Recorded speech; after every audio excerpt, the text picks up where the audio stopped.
that. Can you tell us the types of jobs that you did so that people can learn more, like what you have tried in Okay. terms of work? Because that would Yeah. be interesting. You've done many things, right? Yeah. So the job thing that is a very complex. That's definitely an issue that I see. Again, people have told me how, what were the secret words that I do in interviews? How do I balance all this? How do you manage the schedule? There is a lot of that. Okay. I was a food prep cook and a dishwasher at age 11. That's because my dad was there and he helped me guide, I was put under his wing. But I also volunteered at concession stands at the high school too when it came to like big events. But when I was in high school, I was also the football equipment manager and I was also the wrestling manager. I love sports. Sports is my thing. I could never play sports because, well, number one, I didn't have the stamina, and two, I didn't have the insurance, and I had a single mom at the time. So if I were to get hurt, my mom would not have the money to pay for my operations. Mind you, another thing about me that's different as an autistic man is that I loved, that kind of thing. Me and my friends beating the crap out of each other, coming home with a few cuts and bruises. Me and my friends would literally just like randomly start like, beating the crap out of each other like this. And most of my friends were neurotypical at the time. They weren't autistic. I didn't start having autistic friends again until my early 20s. Um, so um again, like, I fell in love with sports, and I chosen a career. I'm studying sports journalism and communications at college. So I worked in retail, I worked in grocery stores, I worked at Target, Sportsman's, I worked at a ShopRite, I worked at Harbor Freight, the tool shop. I've also briefly for one seasonal season I did work at Joann's Arts and Crafts. I also worked at what else I did? I worked at Avis and Budget for 2 months when I was away at college before the pandemic hit. I worked with Temple University's football team. I worked on various amounts of other things too. The thing, so when I was in high school, we had these job sites, okay, but they had good intentions, but intentions are not results. Number one, it was for careers and jobs that had nothing to do with our careers. They gave us a little bit of skill here and there, but it really wasn't nothing useful. So the reason why I picked Target is because number one, you were allowed to. I cannot wear pants. I cannot wear pants. One of the things that I always ask before going to any job interview is, what is the dress code? Can I wear pants? Um, so I chose Target because number one, my favorite color is red. Number two, I'm familiar with the one that I grew up going here. And three, I'm allowed to wear shorts. And also, am I given the chance to be all over the place? Yeah, at Target, I'm a cashier, electronics, customer service, drive up, and my main job is food and beverage. When I was at Harbor Freight, I did cashier, restocking the shelves, pricing, maintenance, and also like filling people. If someone had like a big like, shed or something, I would help deliver it in their car. So I'm all over the place when it comes to most of these jobs too. Cashier, especially because I speak Spanish too. We have a good amount of Hispanic Latinos in here. Maybe not as much as the South, but a good amount. What I would say is that when it comes to jobs, you have to find the one that's right. Because I've had moms ask me like, "Hey, what do you do for work?" I've had this one mom asked me if I knew of any jobs great for her son that doesn't involve people, and I'm like, "I'm sorry, but I don't have the answer for that. I love people. I need people. I hope that you and your son find something." The other thing too is that I think there's also again the whole that all of us are sensitive to noise or sensitive to light or don't like people or don't like being touched. I like all those things, so that's another thing that a lot of people um I guess maybe don't know that we are aware of that some of us do like those things. I would say that when it comes to unfortunately, this is a little bit of a sad truth. Any all the jobs that I've ever applied for, including volunteer, I never once told the person that I'm autistic. I don't. When I worked at BJ's Wholesale Club, the counterpart to Costco, I applied, but I did. And on the application, they asked me if I have a disability, and I said no.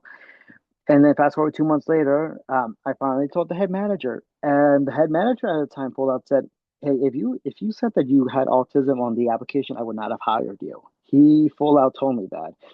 And it's because the last guy before me was autistic too, but he didn't work. He just like was on his phone a lot. And unfortunately, that is a sad truth. But now that he got to know me and my skills and how I am with people, how I am with my ethic, was given more of an open mind. But when I applied to Target, I didn't tell them I was autistic until 2 weeks after I got the job. The other thing too is that the American Disabilities Act, even though it's good to know, it it it doesn't protect everyone 100% as people like to make it out to be. That is a huge problem. Because I mean, labor laws, in my opinion, are a joke. I mean, there's also laws too that says that you can't fire a woman for being pregnant, but yeah, that still happens, and that's because they don't know their rights.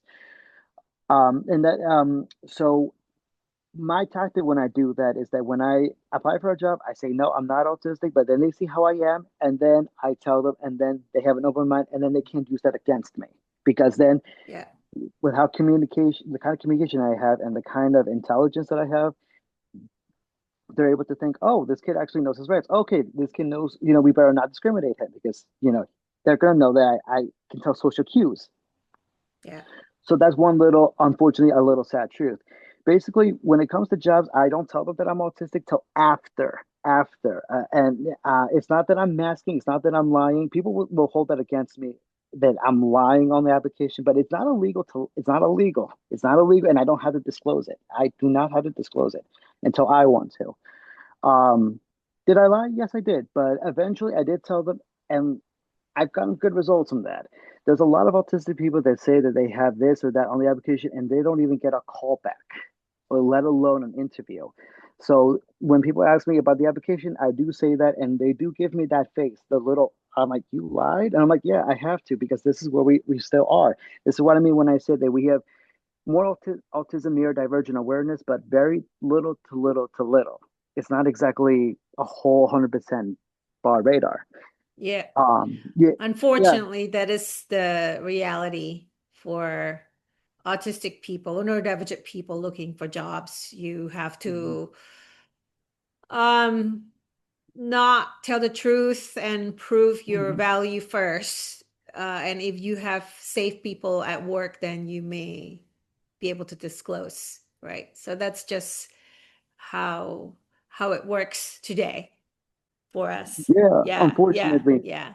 So, and Sorry, go ahead. I wanted to ask you to for yeah, so like last thing about work. So I was able to balance three jobs. I working five jobs, and having frappuccinos and Coca Colas at 2 a.m. in the morning was not exactly ideal, but you gotta do what you gotta do.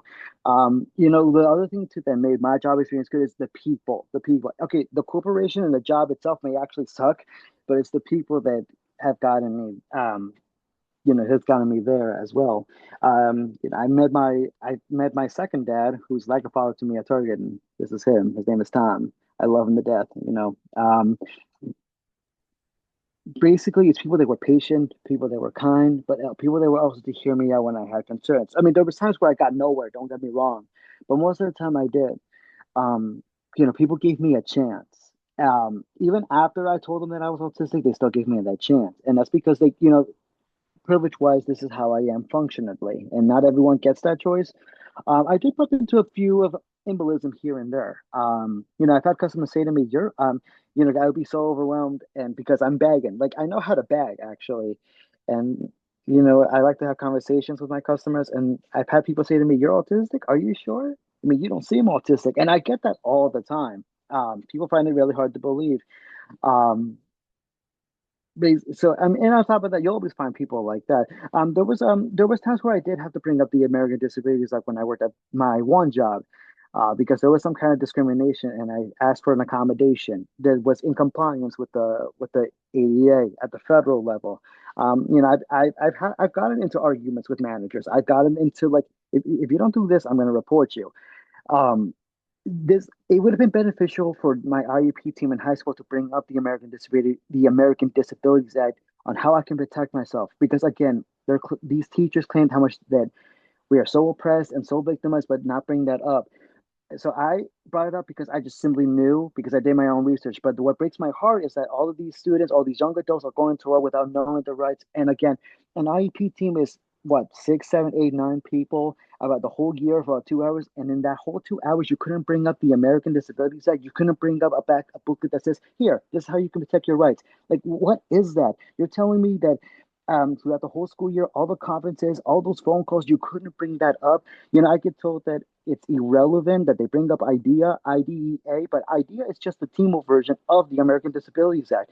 Like, what is going on in schools? And so, like, this is Yeah. why I'm very pro ADA. So yeah, a Yeah. little bit of my life is because I did have to say, hey, go to my man. I had to go to managers and say, hey, this is not right.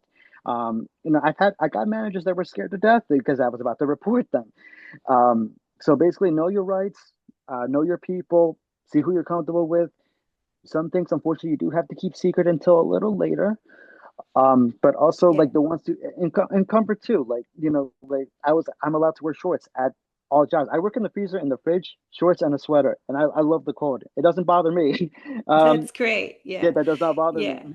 So you said that your father was not aware of the danger of burnout. And like, what about you? How do you thrive juggling so many things, going to school full Mhm. time, juggling multiple jobs? How do you know that you need a break?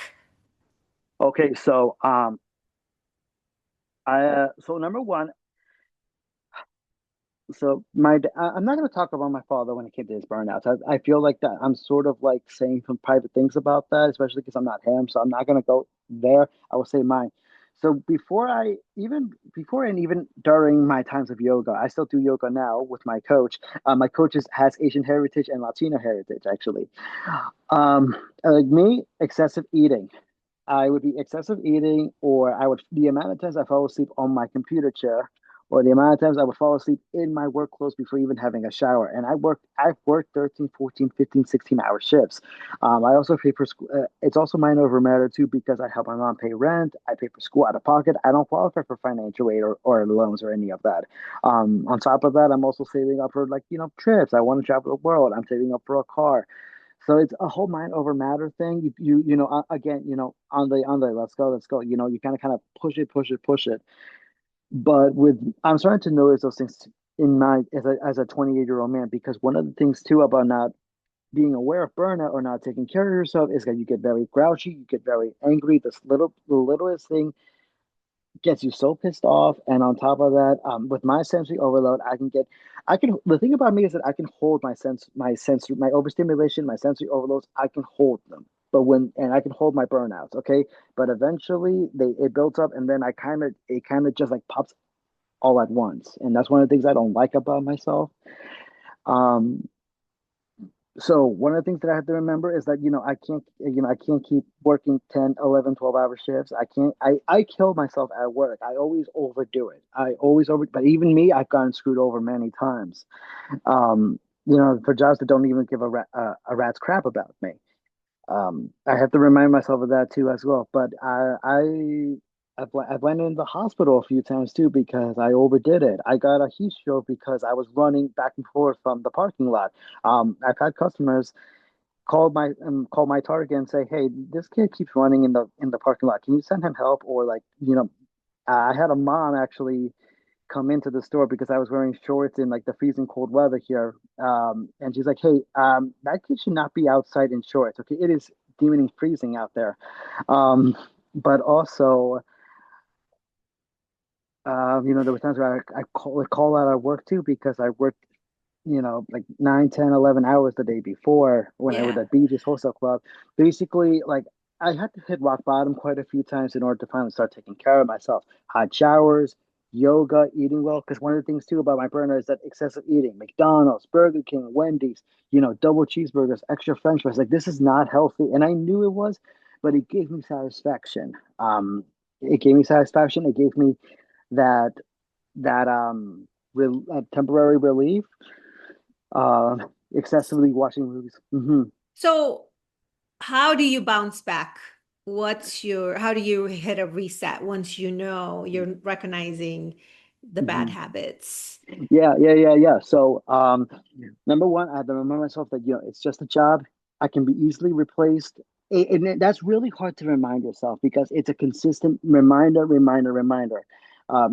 When I was at Beaches Wholesale Club, I had a manager who would say on the walkie, "Slow down, Ralphie, slow down." And like I wore that with a sense of pride because everyone knew that I was working hard. So I did not take offense into that, but it was I had people remind me not to, but then eventually, at the end of the day, it came to me, reminding myself, and that took years. That took years because I really started over pushing it back in 2019, and now we're in 2026. Yoga. I fell in love with yoga, breathing, self awareness.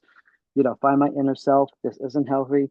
And I have to remind myself too of what would happen when I get grouchy or angry because I push away friends, I push away family, I take my anger out on friends and family. Um, and then I just spiral into this heavy, very low depression of like negative thoughts. I'm not good enough. Not take. I used to see taking breaks or small steps as weak, but then I remember that that's just toxic thinking. I'm buying into the whole be a man about it thing. That is so cancerous. Again, I'm gonna say this until I die. That is very cancerous. Be a man about it. I would never say that to my future husband. I would never say that to my kids.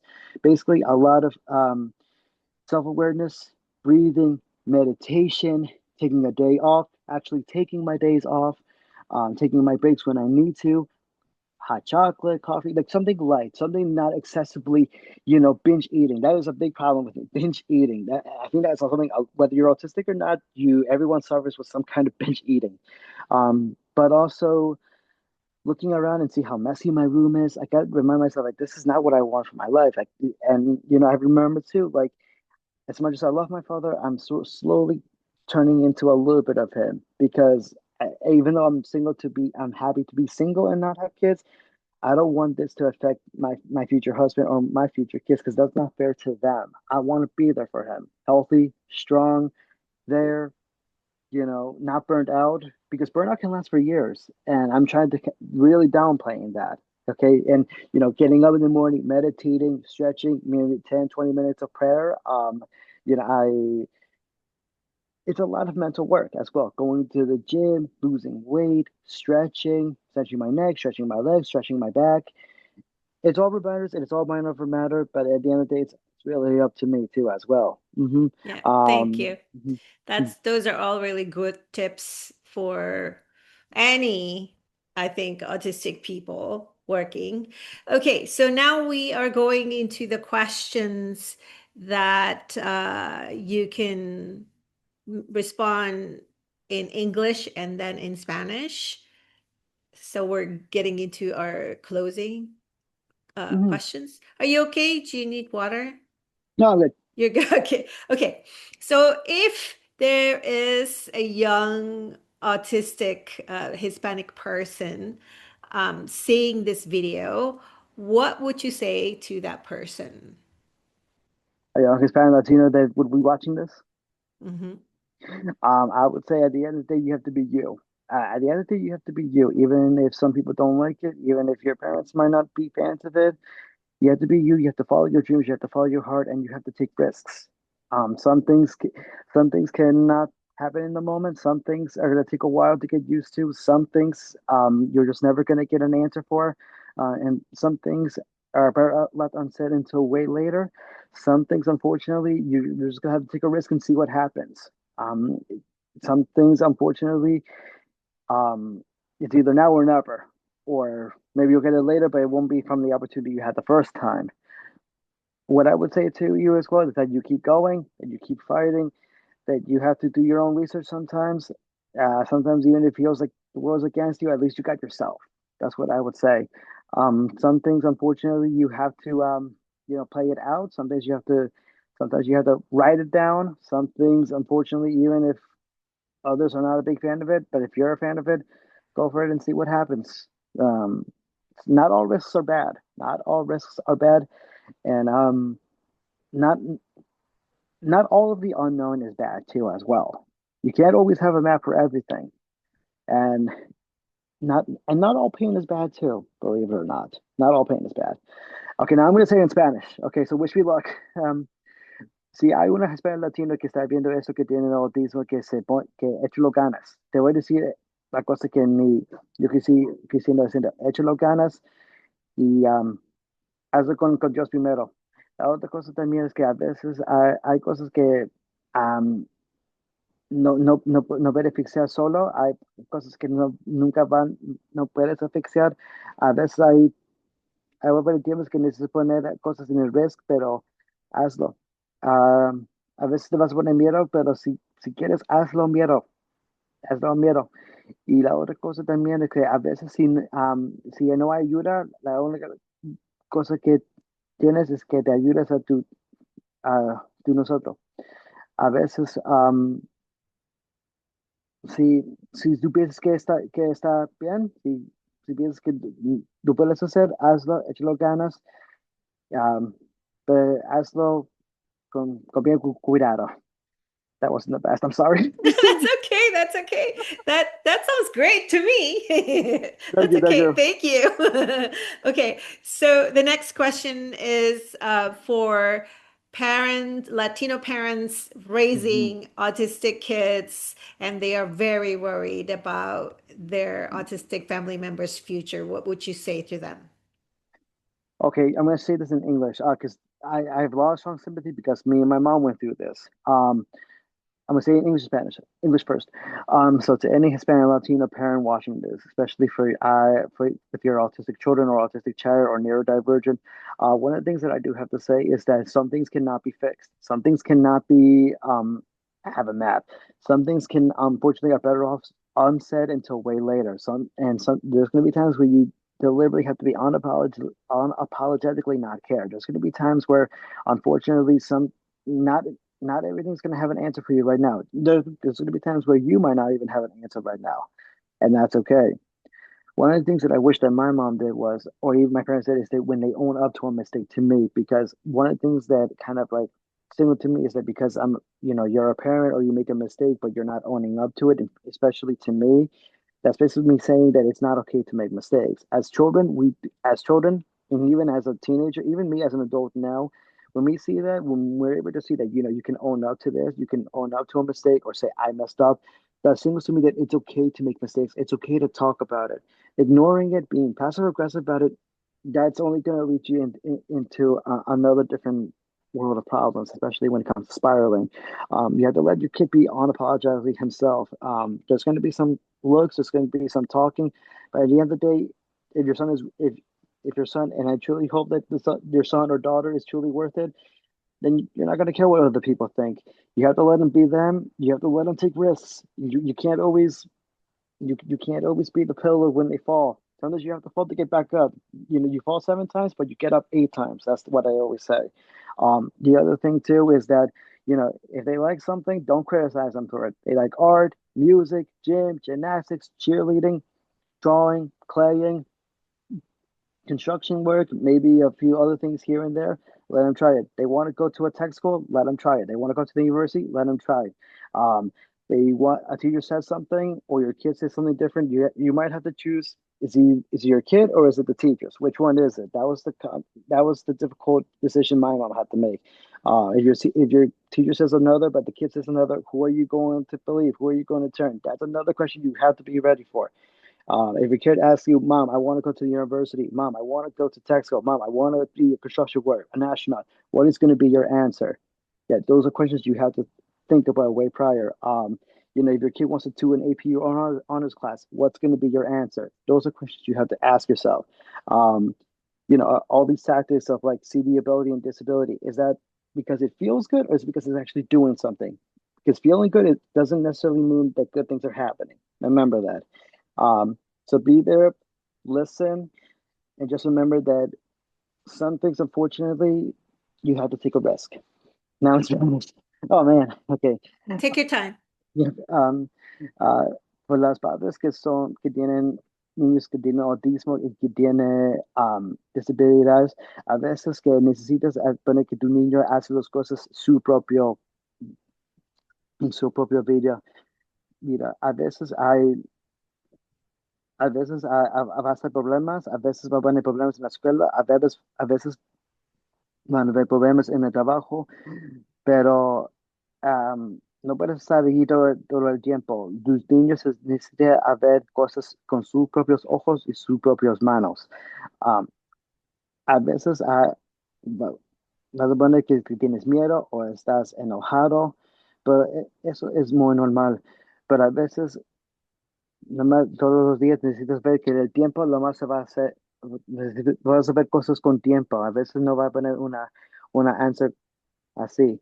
La única cosa, si tus niños te gustan cosas a estudiar, si quieren ir a la universidad, hazlo, hazlo. Si tus maestros, los maestros de tu hijo va a hacer dicen una cosa, ¿a quién vas a poner atención? ¿A tu hijo o a las maestras? So, hay veces que va a poner hay días que va a poner más difícil que los otros. No es imposible, pero a veces va a decides a preguntar a usted, voy a este. Si tú crees en Cristo, say your prayer y haz que Él hace su tiempo también. A veces, si tus hijos les gustan comidas, ellos que se coman, si es pollitos o pizza o si gustan tacos, a veces, como nosotros de gente de autismo, tenemos la propia vida también. Pero la cosa que pasan en nuestra propia vida no es ideal para ustedes, pero el, principio del día, tu hijo son sus propias personas y a veces no puedes cambiar cosas para ellos también. So, échalo ganas y que todo se pone bien. I really hope I said that right. That's okay. That's okay. I'm sure you did great. I think that's all. Thank you so much for spending Mhm. some time with me today and to help me build Autistically Wired interview series. I think everyone will really enjoy your episode, whether if you are an autistic person or a parent or a professional. You told us so much that we can all learn from. So thank you for your time.